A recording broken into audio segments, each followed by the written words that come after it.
नमस्कार बंधुरा आज आमी तोमादेर साथे शेयर करब दारुण स्पंजी हालका फुलका हेल्थी नास्ता। मात्र 10 मिनिटे रेडी हो जाबे और उपकरण लागबे खूबई कम। देखते पाচ্ছো कतटा परिमाणे स्पंजी होयेछे। बाच्चा थेके बड़ो सबाई एटा भीषण पछंद करबे। आशा करछि प्रतिदिनेर मतो आजकेर रेसिपिटाओ तोमादेर अनेक भालो लागबे। ताहले चलो शुरू करी। सबार प्रथमे आमी नियेछि 1 कप गोविंदभोग चाल। चालगुलोके 2 घंटा आगे थेके आमी भिजिए रेखेछि, भिजिए जलटा झरिए नियेछि।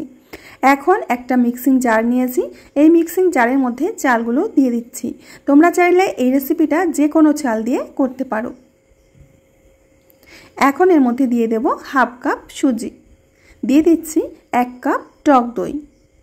কাপটা ধুয়ে একটু জল দিয়ে দিচ্ছি। এখন দিয়ে দেব 2 টেবিল চামচ রান্নার তেল বা রিফাইন্ড অয়েল। এখন সমস্ত কিছুকে একটা স্মুথ পেস্ট তৈরি করে নিতে হবে। তো আমি একেবারে স্মুথ একটা পেস্ট তৈরি করে নিয়েছি। পেস্ট নয়, এটা ব্যাটার তৈরি হয়েছে। এখন এর মধ্যে কিছু উপকরণ মিশাবো। দিয়ে দিচ্ছি হাফ চামচ জিরে, হাফ চামচ লবণ, 1 চামচ চিনি। এখন সমস্ত কিছু খুব ভালো করে ব্যাটারের সাথে মিশিয়ে নেব। খুব ভালো করে মিশিয়ে নিয়েছি। এখন দিয়ে দেব হাফ চামচের থেকে কম বেকিং সোডা। এখানে কিন্তু বেকিং সোডাই দেবে, বেকিং পাউডার দেবে না। খুব ভালো করে বেকিং সোডাটাকে ব্যাটারের সাথে মিশিয়ে নিচ্ছি। বন্ধুরা আজকের রেসিপিটা একেবারে তুলোর মতো হালকা হবে। বাড়িতে অবশ্যই একবার ট্রাই করবে আর আমাকে কমেন্টে জানাবে যে তোমাদের কেমন লেগেছিল। এখন ব্যাটারের ঘনত্বটা আমি তোমাদের দেখিয়ে দিচ্ছি। ঠিক এরকম ঘনত্বের কিন্তু ব্যাটারটা রাখতে হবে, তাহলেই কিন্তু একেবারে হালকা ফুলকা তৈরি হবে। এবার একটা স্টিলের থালা নিয়েছি, থালার মধ্যে একটু তেল দিয়ে দিলাম। তেলটাকে থালার চারপাশে এইভাবে মাখিয়ে নিতে হবে। তোমরা চাইলে এই কাজটা ব্রাশ দিয়েও করতে পারো, আমি হাত দিয়ে মাখিয়ে নিচ্ছি। এখন এই থালার মধ্যে আমরা ব্যাটারটা ঢেলে দেব।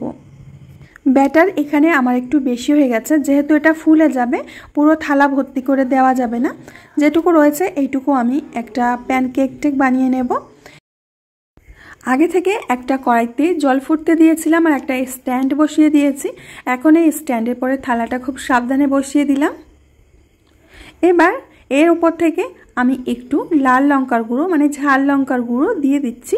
তাতে দেখতেও সুন্দর লাগবে, খেতেও একটু ঝাল ঝাল লাগবে। এখন একটা ঢাকনা দিয়ে আমি ঢেকে 10 মিনিট মতো এটাকে বেক করে নেব। 10 মিনিট পরে আমি ঢাকনাটা খুলে নিচ্ছি। দেখতেই পাচ্ছ বন্ধুরা এটা কতটা পরিমাণে পারফেক্ট হয়েছে। এখন একটা চিংড়ি কাঠি দিয়ে আমি একটু চেক করে নিচ্ছি, কিছুই লেগে নেই, মানে ঠিকঠাকভাবে বেক করা হয়ে গেছে। এখন এটাকে নামিয়ে ঠান্ডা করে নিয়ে তারপরে আমরা কেটে নেব। একটা স্প্যাচুলা দিয়ে আমি নাস্তার চারপাশটা এইভাবে একটু ছাড়িয়ে নিচ্ছি। তোমরা চাইলে চাকু দিয়েও ছাড়িয়ে নিতে পারো, তবে চাকু দিয়ে ছাড়াতে গেলে হয়তো কেটে যেতে পারে, এর জন্য আমি স্প্যাচুলা দিয়ে ছাড়িয়ে নিচ্ছি। খুব সুন্দরভাবে কিন্তু উঠে যাবে। এখন একটা চাকু দিয়ে আমি থালার মধ্যেই কেটে নিচ্ছি। আমি এই নাস্তাটাকে 8 টুকরো করে নেব। কাটাতেই বুঝতে পারছো এটা কতটা পরিমাণে স্পঞ্জি হয়েছে। এখন একটা টুকরো তোমাদের আমি তুলে দেখাচ্ছি। এগুলো তোমরা এইভাবেই খেতে পারো সস দিয়ে, কিন্তু এটা আমি আরও একটু টেস্টি বানাতে চাইছি। এর জন্য একটা ফ্রাইং প্যানে দিয়ে দিচ্ছি 1 টুকরো বাটার। বাটারটাকে প্রথমে একটু গলিয়ে নিতে হবে। তোমরা বাটারের পরিবর্তে এখানে তেল দিয়েও কিন্তু সেঁকে নিতে পারো। বাটার দিলে খেতে বেশি ভালো লাগবে। তো বাটারটাকে গলিয়ে নিয়েছি। এখন একটা একটা করে নাস্তা আমি দিয়ে দিচ্ছি। যে কটি ধরবে সে কটিই দিতে হবে। এইভাবে সেঁকে নিলে এর বাইরের পাশটা একটু ক্রিস্পি হয়ে যায়, খেতে আরও বেশি সুন্দর লাগে। একটা পাশ সেঁকা হয়ে গেলে আমি এইভাবে উল্টে দিচ্ছি। তো বন্ধুরা উল্টে পাল্টে দুটো পাশই আমি একটু সেঁকে নিলাম। তোমরা এইভাবে জলের ভাপে কেকও বানিয়ে নিতে পারো, তবে চিনির পরিমাণটা একটু বেশি দিয়ে দিলে তাহলে কিন্তু একেবারে স্পঞ্জি কেক তৈরি হয়ে যাবে। তো আমি এইভাবে সেঁকে নিয়েছি, এখন একটা প্লেটের মধ্যে নামিয়ে নিচ্ছি। টিফিনগুলো দেখতে কতটা সুন্দর লাগছে দেখেই কিন্তু তোমরা বুঝতে পারছো। আর এটা আমি একটু সাজিয়ে দিয়েছিলাম কারি পাতা দিয়ে। তো না বন্ধুরা, তৈরি হয়ে গেছে আজকে তুলোর মতো হালকা ফুলকা টেস্টি আর হেলথি নাস্তা।